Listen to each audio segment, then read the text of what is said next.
You hit your 40s thinking you'd finally found your groove. The kids are grown, your career is more stable, and life seems to have settled into a balance you worked hard to achieve. But your body started sending signals you tried to ignore.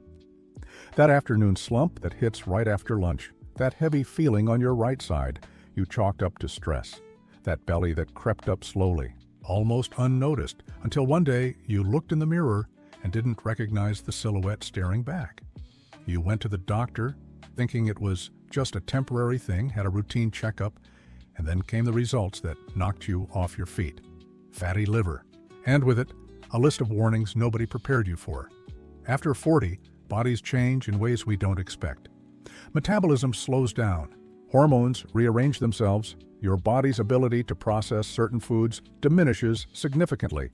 And all of this happens silently while you continue living your life as usual. The problem is that routine, especially some eating habits that seem completely harmless, could be causing silent progressive damage not just to your liver, but to other vital organs that depend on liver health to function well. And the scariest part is that most people don't discover this in time, because the liver doesn't hurt, it doesn't complain, it doesn't warn you until the damage is already done. But I have good news for you, and it's real, science-based, backed by recent research, and confirmed by the experience of thousands of patients who have gone through exactly what you're going through now. The liver is an extraordinarily resilient organ with a regenerative capacity unmatched by any other organ in the human body, and when you identify the problem early and act correctly, reversal is not only possible, but frequent. In this video, I'm going to show you exactly what this eating habit is that's destroying your organs after 40, why it becomes so dangerous at this stage of life, and what you can do today to start changing this picture definitively. Research published in the Journal of Hepatology in 2023 revealed something that shocked the global medical community. Non-alcoholic fatty liver disease already affects over 30% of the adult population worldwide. And this number jumps to a staggering 46% among people in their 40s to 60s. This means that nearly half of people in this age group have fat buildup in their liver without even knowing it. And what's even more concerning is that the same study showed that the progression of the disease accelerates dramatically in this age range when certain dietary patterns are present. We're not talking about obvious excesses. We're not talking about someone who eats fast food every day or drinks gallons of soda. We're talking about habits that seem normal, that society has normalized, that maybe even your doctor has never mentioned as a specific problem for someone your age. I'm a hepatologist with over 2 decades of clinical experience treating liver diseases, and throughout this journey, I've seen firsthand what this silent buildup of fat does to people's bodies.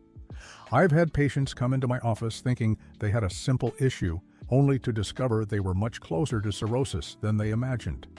And I've also seen patients arrive with advanced conditions who, with the right guidance, were able to completely reverse their diagnosis. The difference between these two groups wasn't genetics, it wasn't luck. It was information applied at the right time. If you've made it this far, it's because you're not the type of person who passively accepts a diagnosis and waits for things to get worse. You want to understand, you want to act, you want to reclaim the health you feel slipping through your fingers. I created this channel precisely for people like you who've passed 40 and realize that your body collects on what you owe it, who want real answers and not just generic advice that doesn't work. Every week I bring you updated information based on the latest research in liver health, things that many doctors still don't discuss in their offices, either because they simply don't have the time or because conventional medicine is still lagging behind what science has already discovered. Subscribe to the channel now and hit the notification bell because I'm going to guide you on this journey of understanding and recovering your liver. You're not alone in this, and the information you'll receive here can literally change the course of your health. Before I reveal the specific eating habit at the heart of all this, I need to tell you the story of a patient who came to my office a few years ago. I'll call him Robert, 52 years old, a civil engineer, married for 26 years, father of 3 teenagers. Robert was the kind of person you'd look at and think was healthy. He didn't smoke, drank socially only on weekends, walked 3 times a week, and slept well. He came to see me because his primary care physician had found abnormalities in his liver enzymes during a routine test. TGO at 72, TGP at 98, GGT at 140. The ultrasound showed grade 2 fatty liver, meaning moderate fat in the liver. Robert was shocked. He told me he didn't understand how this was possible, that he ate a balanced diet, had no addictions, and exercised. That's when I started asking the right questions. I discovered that Robert had a habit he considered absolutely healthy. Every day, without exception, he drank a large glass of fresh fruit juice first thing in the morning. Orange, acerola, mango, passion fruit, sometimes a mix of several fruits. He thought he was taking care of himself, nourishing himself. Throughout the day, when he felt like something sweet, he'd choose fruit over processed sweets, which seemed like the obvious and correct choice. At work, he'd usually have whole wheat bread with jam for his afternoon snack because he thought whole wheat made everything healthy. For dinner, he often ate pasta or rice with a small piece of meat because the family liked it and it seemed like a balanced meal. None of this seems wrong at first glance, and that's precisely why this pattern is so dangerous. Now I need to pause here and ask you a question, and I want you to be completely honest with me because your answer could help thousands of people watching this video right now. Do you recognize any of these habits in your own routine? Do you also drink fruit juice thinking you're being healthy? Do you also choose whole wheat bread, breakfast cereals, excessive fruit, thinking you're taking care of yourself while your liver is silently accumulating fat? I know discovering that something you considered healthy might be hurting you is a really tough feeling. It's confusing, it's frustrating, it's almost unfair. You did what you thought was right, and yet the outcome wasn't what you expected. So I want you to comment below. Use these words if you like. I discovered I have fatty liver, and I don't know what I'm doing wrong. Don't be ashamed. Don't feel judged.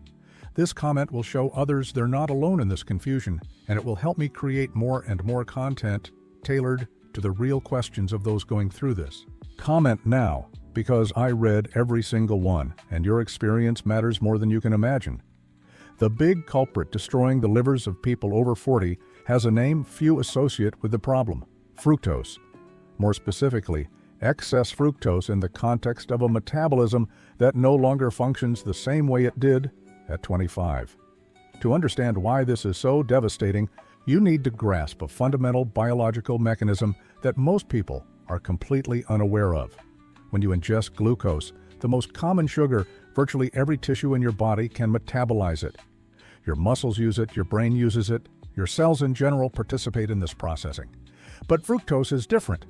Fructose is metabolized almost exclusively by the liver, and this process is completely independent of insulin, meaning it lacks the brake that insulin should apply to the process.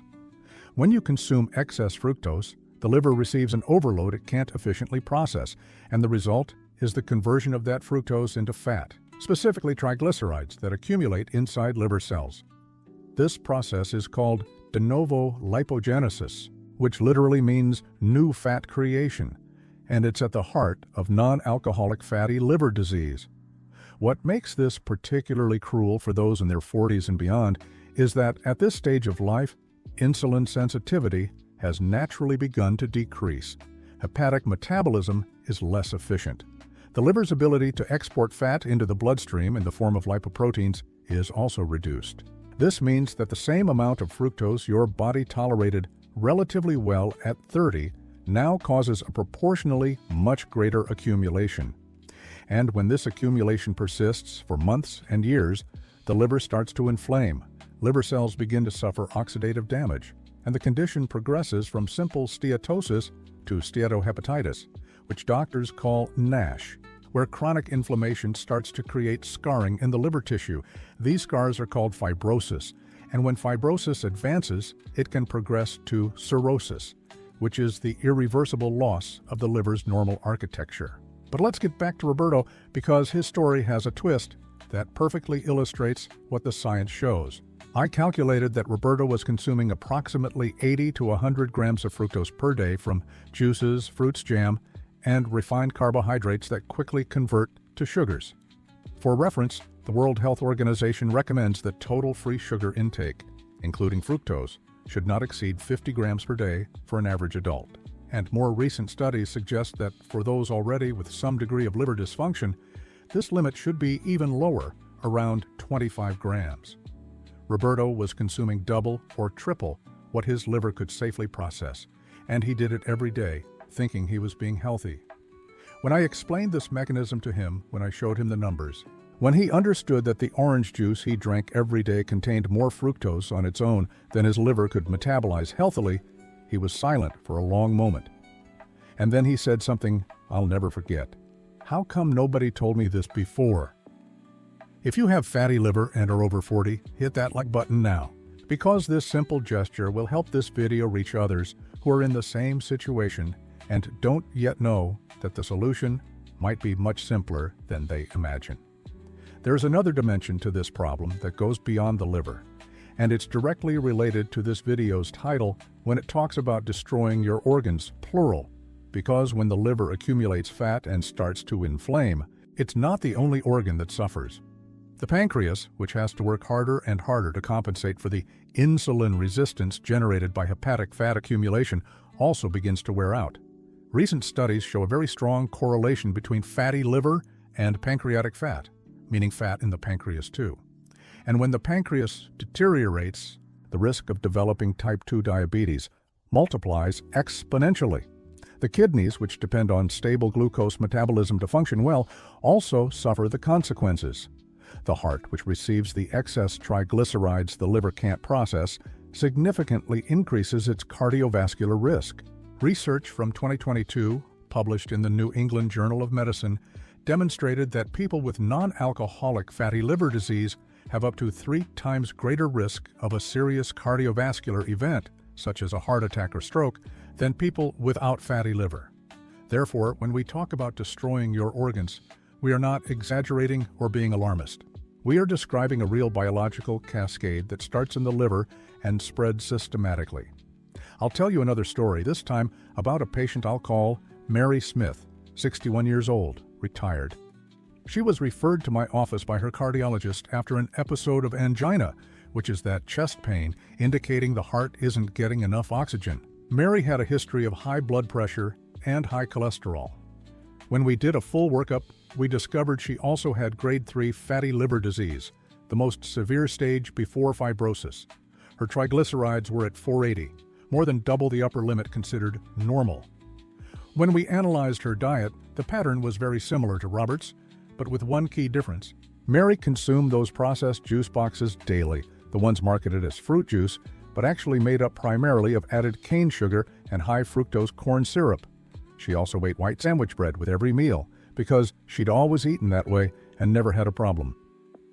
Her body had tolerated this pattern for decades, but when she hit her 50s, menopause altered her hormonal profile and accelerated visceral fat deposition, and the bill finally came due.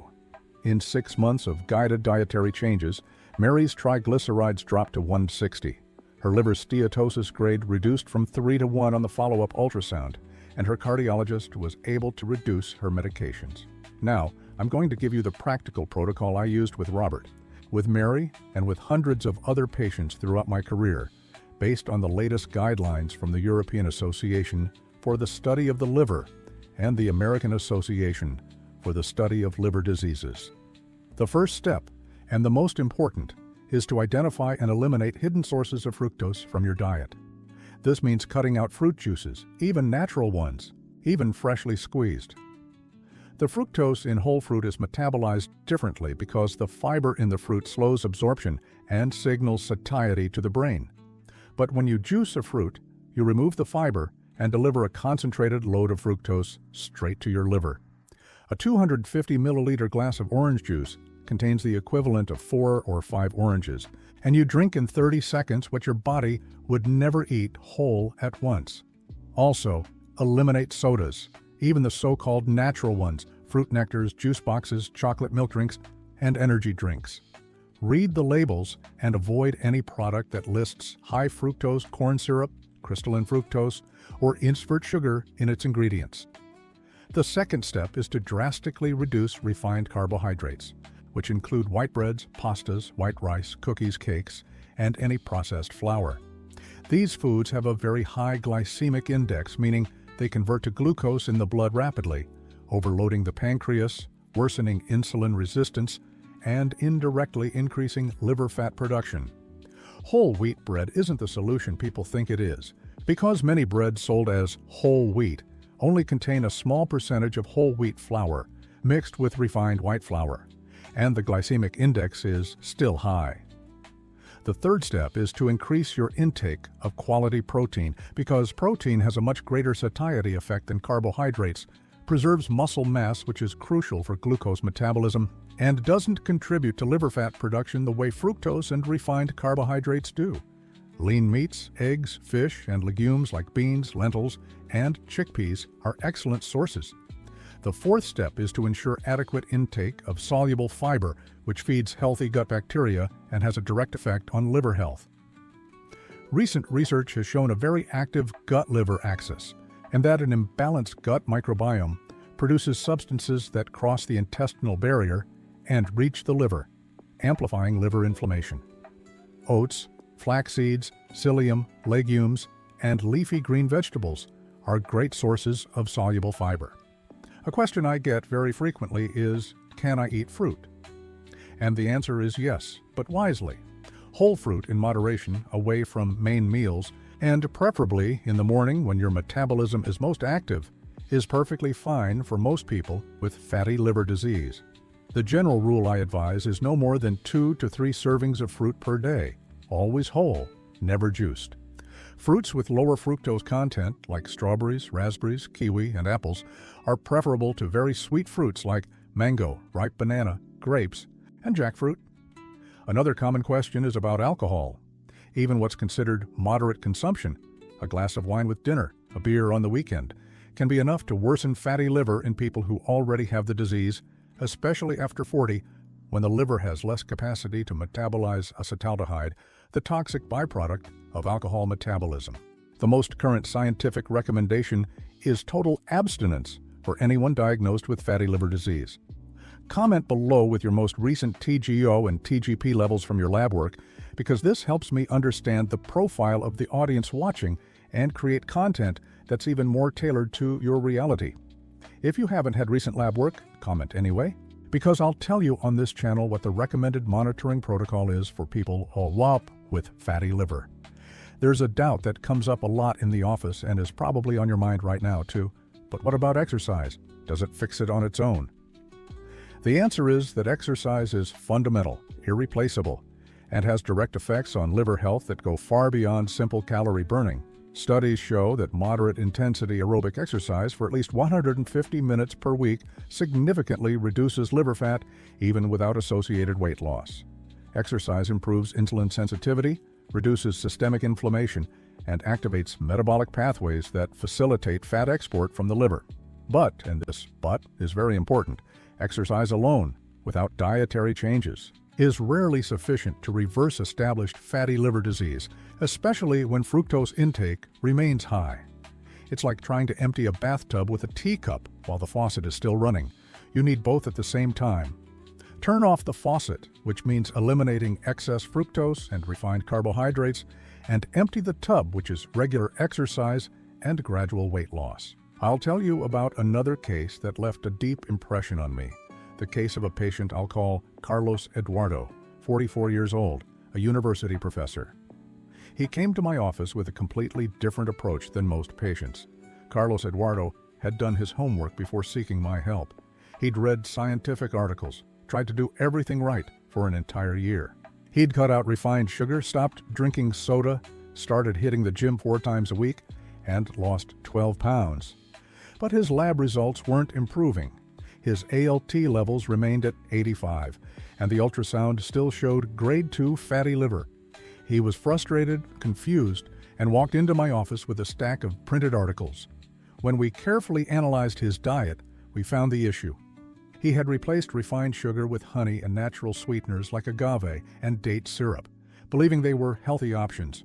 What he didn't realize is that honey is about 40% fructose, agave is 70 to 85% fructose, proportionally much richer in fructose than regular refined sugar, and date syrup, while natural, is high in simple sugars. He had, as they say, swapped one problem for another without even realizing it. Once we made the necessary dietary adjustments, Carlos Eduardo's lab results normalized completely within 4 months. Comment below if you've also tried to reverse fatty liver and haven't succeeded. There's likely a hidden flaw in your strategy that I can help you pinpoint through the comments and future videos on this channel. To recap what we've discussed today, fatty liver isn't just caused by obvious overindulgences. It's often fueled by habits considered healthy that overload the liver with excess fructose. This is especially true for people over 40, whose liver metabolism isn't as efficient as it used to be. The main culprit isn't the visible refined sugar, it's the hidden fructose in fruit juices, natural sweeteners like honey and agave, processed foods with high fructose corn syrup, and refined carbohydrates that quickly convert to sugars. The solution requires a shift in perspective about what's truly healthy, specifically eliminating these hidden sources of fructose, increasing protein and fiber intake, and combining these dietary changes with regular exercise. The good news, and it's very good news, is that the liver has an extraordinary capacity for regeneration. Studies show that proper dietary changes can measurably reduce liver fat starting as early as the second week of consistent adherence. Within 6 months of the correct protocol, most patients with grade 1 and 2 fatty liver can completely normalize their liver enzymes and significantly reduce liver fat on ultrasound. If this video has opened your eyes to something you didn't know, if it's helped you understand why your previous attempts failed, I need a favor from you now. Please give this video a thumbs up. This simple gesture makes a huge difference in helping the YouTube algorithm deliver this crucial information to more people who urgently need it. Subscribe to the channel if you haven't already, and hit that notification bell so you don't miss any videos. I bring you protocols based on the latest research on liver health every week. And please share this video with someone you love who's over 40 and you know might be at risk without realizing it. A single share from you could literally save the health of someone close to you. Next week, I'll be bringing you a video that will surprise you even more. I'll reveal 3 foods that most people think are bad for the liver, but actually have a scientifically proven protective effect, as well as 2 supplements that recent research shows have significant results in reducing liver fat. You won't want to miss this video. Until then, take care of your liver, because it's taking care of you every single day, silently, without complaint, waiting for you to return the favor.